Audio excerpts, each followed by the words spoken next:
Hello everyone, welcome to the channel.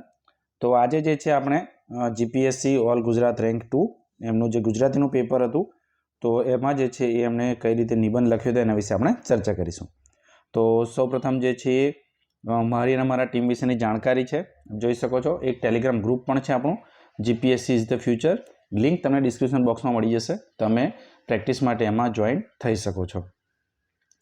એક મેન્ટરશીપનો programme પણ ચાલે છે મેન્સ માટેનો, જેમાં ડેઇલી પ્રેક્ટિસ ક્વેશ્ચન તમને જે આપણા સબ્જેક્ટ છે એ પ્રમાણે જે છે આપવામાં આવે છે સિલેબસ અનુસાર, અને ડેઇલી એનું ઇવોલ્યુશન કરીને તમને અપગ્રેડ કરવામાં આવે છે. દિવસે દિવસે જે છે તમે એમાં અપગ્રેડ થાવ છો અને મેન્ટોર સાથે તમે સીધી વાત કરી શકો છો. તો 3 પ્રકારના જે છે આપણા નિબંધ છે. એક તો નવા ભારતના નિર્માણમાં સ્માર્ટ વિલેજનું યોગદાન, બીજું છે સુરક્ષિત રોજગારી માટે શું સરકારી નોકરી એકમાત્ર ઉપાય, અને ત્રીજું છે સોશિયલ મીડિયા, લોકતંત્ર અને સુશાસનના આંતરસંબંધો. તો એમણે જે છે 3જા નંબરનો જે છે એસે લખ્યો છે. આપણે મોડેલ એસે એક જોઈએ કેવો છે. તો ફોકસ એના પર કરવાનો છે, સોશિયલ મીડિયા પર, એને લોકતંત્ર અને સુશાસન સાથે ઇન્ટરલિંક કરવાનું છે. તો શરૂઆતમાં લખ્યું છે કે આ જમાનો છે સોશિયલ મીડિયાનો, કે આજે નાના નાના બાળકો પણ જે છે સોશિયલ મીડિયા જે છે પર પોતાનું જે છે એ કર્મ બતાવતા હોય છે. અને એનું જ્વલંત ઉદાહરણ છે ગ્રેટા થનબર્ગ. તો ગ્રેટા થનબર્ગ એક એક્ટિવિસ્ટ છે, જેમણે નાની ઉંમરમાં જે છે એક ટ્વીટ કર્યું હતું કે ભાઈ પર્યાવરણ બચાવવા માટે હું જઈ રહી છું, મારી જોડે કેટલા લોકો જોડાશે. તો એમાં હજારો લાખો લોકો જોડાઈ ગયા અને વર્લ્ડની સેલિબ્રિટી બની ગઈ એ છોકરી. તો બધાએ નામ સાંભળી જશે. તો એમનું ઉદાહરણ આપીને એમણે શરૂ કર્યું છે.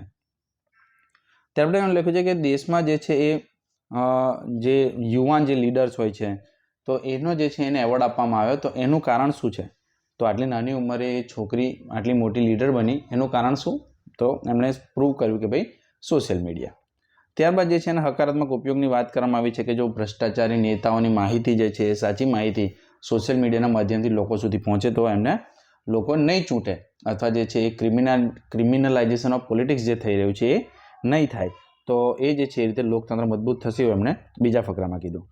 છેલ્લા ફકરાની જો વાત કરીએ તો એમાં એમણે જે છે અમુક એક્ઝામ્પલ્સ આપે છે કે ભાઈ બાળ મૃત્યુ દર છે, માતા મૃત્યુ દર છે, ડાયટ વિશે જે છે જાણકારી, અથવા ઇન્સ્ટિટ્યુશનલ ડિલિવરી જે ગવર્મેન્ટમાં ફ્રીમાં કરવામાં આવે છે તો એ જે છે એની જાણકારી જે છે એ ભારતમાં સોશિયલ મીડિયાના માધ્યમથી લોકો સુધી પહોંચાડી શકાય છે. બીજું એમણે લખ્યું છે એના પછીમાં જે લાઈન કરેલી છે કે સોશિયલ મીડિયાથી આપણે કઈ માહિતી મેળવવી આપણે નક્કી કરવાનું છે, કે આપણે એને એક સર્જનની રીતે જોવું છે કે એક વિનાશની રીતે જોવું છે. બરાબર છે. બીજું એમણે લખ્યું છે કે ભાઈ વર્લ્ડ ટ્રેડ ઓર્ગેનાઇઝેશન પણ કહે છે કે 70% જેટલું જે છે માનવ સંસાધન લિંક્ડઇન, બરાબર છે, જે એક માધ્યમ છે સોશિયલ મીડિયાનું કે જેના પર લોકો પોતાનો અનુભવ, પોતાનો રિઝ્યુમ મૂકે છે અને કંપનીઓ એના પરથી હાયર કરે છે. તો એ પણ જે છે એક પ્લેટફોર્મ નવું છે.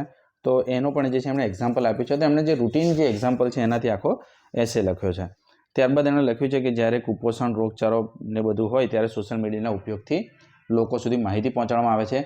આ એમણે શેના વિશે લખ્યું? સુશાસનની વાત આવી. બરાબર છે. પહેલું લોકતંત્રની વાત આવી, હવે સુશાસનની. ત્યારબાદ જે છે એમણે જીપીએસસીનું પણ એક્ઝામ્પલ આપ્યું છે કે દિનેશ દાસા જે આપણા ફોર્મલ ચેરમેન હતા, એમણે પણ જે છે પારદર્શિતા જાળવવા માટે એક સંવાદના માધ્યમ તરીકે સોશિયલ મીડિયાનો ઉપયોગ કર્યો હતો. તો સોશિયલ મીડિયાથી આ રીતે ઘરે ઘરે પહોંચી શકાય છે. ત્યારબાદ એમણે એક અબ્રાહમ લિંકનનો એક કોટ લખ્યો છે કે લોકતંત્ર, કારણ કે જો નિબંધમાં લોકતંત્ર શબ્દ છે તો એના વિશે લખી શકો કે લોકતંત્ર એટલે કે લોકો વડે, લોકો માટે, લોકો દ્વારા ચાલતું શાસન. બરાબર. એમ સિમ્પલ છે પણ ઇફેક્ટિવ છે, કારણ કે પૂછેલું છે.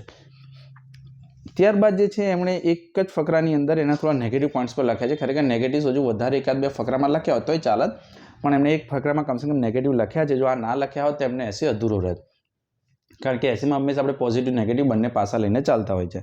તો એમણે લખ્યું છે કે ભાઈ એનાથી જે છે એ છોકરીઓને, જે મહિલાઓની જે છે ઘણી વખત પ્રાઇવસી, ડીપ ફેકનો તમે હમણાં જે ઇસ્યુ જોયો હશે એ થાય છે.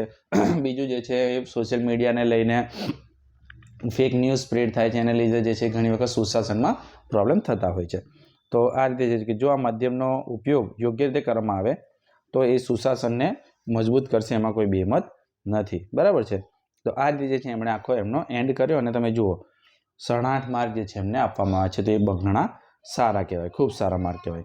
તો આ રીતે તમે એસે લખો, પોઝિટિવ, નેગેટિવ, એક્ઝામ્પલ, બરાબર, થોડા ડેટા હોય તો ડેટા, અને એકાદું રિલિવન્ટ કોટ. તમે આટલું લખો તો જે છે તમે પણ સારી રીતે માર્ક મેળવી શકો છો. તો જો તમારે મેન્ટરશિપ જોઈન કરવાની ઈચ્છા હોય તો પણ કરી શકો છો, અને પ્રેક્ટિસ માટે ગ્રુપ જોઈન કરવાની ઈચ્છા હોય તો પણ જે છે તમે રેગ્યુલર પ્રેક્ટિસ માટે ગ્રુપ જોઈન કરી શકો છો. તો મિત્રો સાથે લાઇક, શેર અને સબસ્ક્રાઈબ જરૂર કરજો. Thank you. જય હિન્દ.